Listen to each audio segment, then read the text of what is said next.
आदरणीय मेरे प्रिय दोस्तों और भक्तों, क्या आप जानते हैं कि ऋषियों को अपने परोक्ष सेवक का पता लगाने के लिए जिज्ञासा क्यों हुई? दोस्तों, यह एक सूक्ष्म वृत्तांत है और ज़्यादा से ज़्यादा 2-3 मिनट का होने वाला है। बहुत ही सुंदर वृत्तांत है। आपको स्वयं पता लगेगा कि ऋषियों को अपने परोक्ष सेवक का पता लगाने की जिज्ञासा क्यों हो गई। तो दोस्तों, आइए इस वृतांत को शुरू करते हैं बिना समय गवाए। तो दोस्तों, हमारे हिंदुस्तान में, हमारे भारत देश में ऐसे ऐसे भक्तों ने और भक्तनियों ने जन्म लिया है कि जिनके कर्म भगवान को बहुत पसंद रहे। दोस्तों, उन्हीं में से एक शबरी, जिसके बारे में मैं उसकी महत्ता आपके सम्मुख रख रहा हूँ। उम्मीद करता हूँ कि यह वृत्तांत आपको बहुत सुंदर लगेगा।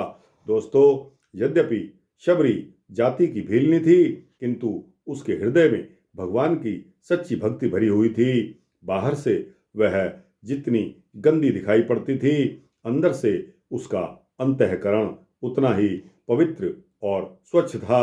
वह जो कुछ भी करती थी, भगवान के नाम पर करती थी।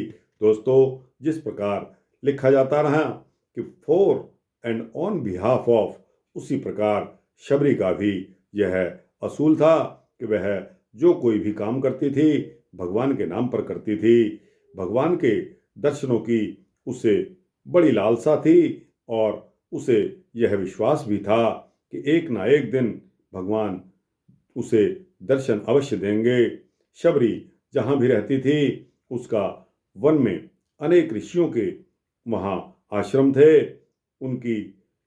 उसकी उन ऋषियों की सेवा करने और उनसे भगवान की कथाएं सुनने की बड़ी इच्छा रहती थी। अनेकों ऋषियों ने उसे नीच नीच जाति की होने के कारण उसे कथा सुनाना स्वीकार नहीं किया और श्वान की भांति दुष्कर दुत्कार दिया, किंतु इससे उसके हृदय में कोई भी क्षोभ या क्रोध उत्पन्न नहीं हुआ और ना ही कोई निराशा। उसने ऋषियों की सेवा करने की एक नई युक्ति निकाल ली।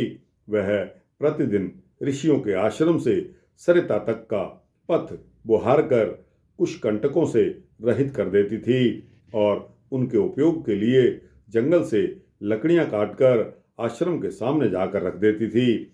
शबरी का यह क्रम महीनों महीनों चलता रहा, किंतु ऋषियों को यह पता नहीं चला कि उनकी यह परोक्ष रूप से सेवा करने वाला है कौन। इस गोपनीयता का कारण यह भी था कि शबरी आधी रात को जाकर अपना काम पूरा कर देती थी और जब वह कार्यक्रम बहुत समय तक अविरल रूप से चलता रहा, तो ऋषियों को अपने परोक्ष सेवक का पता लगाने की जिज्ञासा जाग उठी। निदान उन्होंने एक रात जागकर पता लगा ही लिया कि यह वही भीलनी है जिससे अनेक बार दुत्कार कर द्वार से भगाया जा चुका था। तपस्वियों ने अत्यज महिला की सेवा स्वीकार करने में परंपराओं पर आघात होते देखा और उसे उनके धर्म कर्मों में किसी प्रकार भाग न लेने के लिए धमकाने लगे। मतंग ऋषि से यह नहीं देखा गया। वे शबरी को अपनी कुटी के समीप ठहराने के लिए ले गए। भगवान राम जब वनवास गए तो उन्होंने मतंग ऋषि को सर्वोपरि मानकर उन्हें सबसे पहले छाती से लगाया और शबरी के झूठे बेर प्रेम पूर्वक चख कर खाए। तो दोस्तों, यह शबरी की महत्ता थी कि जिसने ऋषियों को अपने परोक्ष सेवा का पता लगाने के लिए उनके मन में जिज्ञासा पैदा कर दी। तो दोस्तों, यह सूक्ष्म वृत्तांत यहाँ समाप्त होता है। आपको कैसा लगा? अच्छा लगा हो तो इसको लाइक और शेयर करते हुए अपने दोस्तों, भक्तों, मित्रों, जिज्ञासुओं को भेजना। कमेंट्स बॉक्स में जाकर अपनी राय जरूर देना। इस चैनल को सब्सक्राइब कर देंगे तो आपको इसी तरह के सूक्ष्म भक्ति वृत्तांत मिलते ही रहेंगे।